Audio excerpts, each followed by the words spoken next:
I never thought I'd remember every detail of that Friday night, but 3 years later, I can still feel the exact chill of the restaurant's air conditioning against my skin. My name is David, and I had spent 2 weeks planning what I believed would be the most perfect anniversary dinner of our marriage. I booked the same rooftop restaurant where I proposed to Sarah, ordered her favorite wine, and even asked the pianist to play the song from our wedding first dance. Everything had to be flawless. 7 years of marriage deserved nothing less than perfection, and I wanted her to feel it in every single moment. Sarah arrived wearing the navy dress I'd bought her for our 5th anniversary. Her hair curled the way she knew I loved. She looked nervous somehow, fidgeting with her purse strap as the host led us to our table. I brushed it off as excitement. We ordered, we laughed about old memories, and at one point she reached across the table and held my hand so tightly I thought she might never let go. I remember thinking how lucky I was. 7 years in, and she still looked at me the way she did on our wedding day.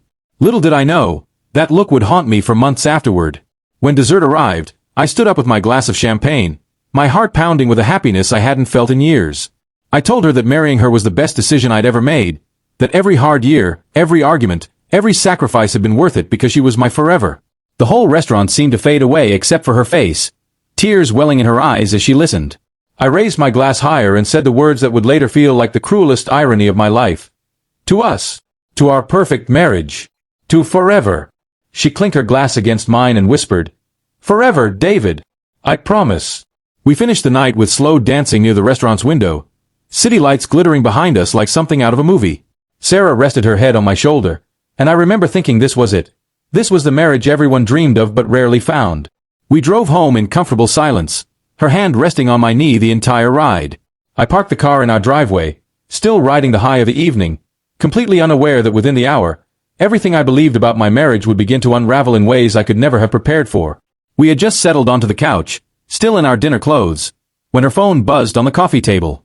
I wasn't trying to snoop, it simply lit up, screen facing me, notification banner sliding into view. A name appeared that made my stomach drop instantly. Michael, do not show David. My hands went cold. Michael was her college boyfriend, someone she swore she hadn't spoken to in over a decade, someone she once told me broke her heart so badly she nearly gave up on love entirely. Seeing his name paired with those 5 chilling words shattered the fairy tale evening in an instant. I sat frozen, staring at the phone as Sarah reached for it, unaware I had already seen the notification. Her face changed the moment she noticed my expression. Pale, confused, then slowly dawning with dread. "David, it's not what you think," she said, voice trembling as she clutched the phone to her chest like a shield. But how could it not be what I thought? 7 years of marriage, an anniversary toast to forever, and hidden beneath it all was a name she had specifically saved so I would never discover it. The betrayal wasn't just in the secret, it was in the deliberate effort to keep it from me. I asked her calmly, though my voice shook with every word, how long she had been talking to him. She hesitated, tears streaming down her face, and admitted it had started 8 months earlier. Innocent at first, she claimed, just reconnecting after finding him on social media. But messages had grown more frequent, more personal, until they were talking every single day. She swore nothing physical had happened, that it was just talking. But I couldn't understand how she could look me in the eyes at dinner, toast to forever, and hide an entire relationship unfolding behind my back for nearly a year. The conversation stretched late into the night, both of us sitting on opposite ends of the couch we once cuddled on every evening. She explained that Michael reached out during a difficult period in her life, when she felt invisible in our marriage, when work consumed my every hour and she felt like she was raising our routines alone. I wanted to be angry only at her, but her words forced me to confront my own failures too. The date nights we skipped, the conversations we replaced with silence, the emotional distance neither of us addressed until it was too late. Betrayal, I realized, rarely happens in isolation.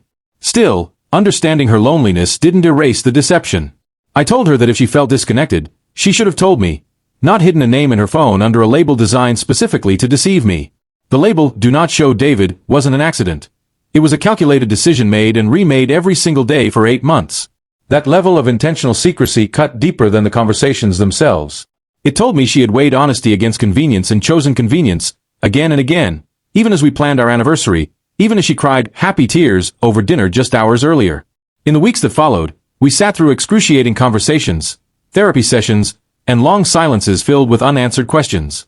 Sarah insisted she wanted to save our marriage, that Michael had been a symptom of a wound she never told me about, not the cause of our problems.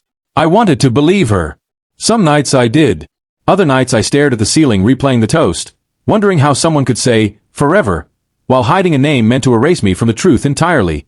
Trust, once so effortless between us, became something I had to relearn one cautious day at a time. We eventually decided to stay together, choosing to rebuild rather than walk away from 7 years of history. It wasn't a decision made from naivety, but from a genuine belief that both of us had let our marriage grow quietly neglected, and both of us needed to take responsibility for that. Therapy became a weekly ritual, difficult but necessary. Slowly, painfully, we relearned how to communicate the things we used to bury. Frustration, loneliness, needs we assumed the other should simply know. It wasn't the fairy tale reconciliation people expect from movies. It was slower, messier, and far more honest than anything we'd built before. Looking back now, I understand that the anniversary toast wasn't a lie exactly. Sarah did want forever with me, even in that complicated, imperfect moment. But forever isn't built on perfect toasts or perfect dinners.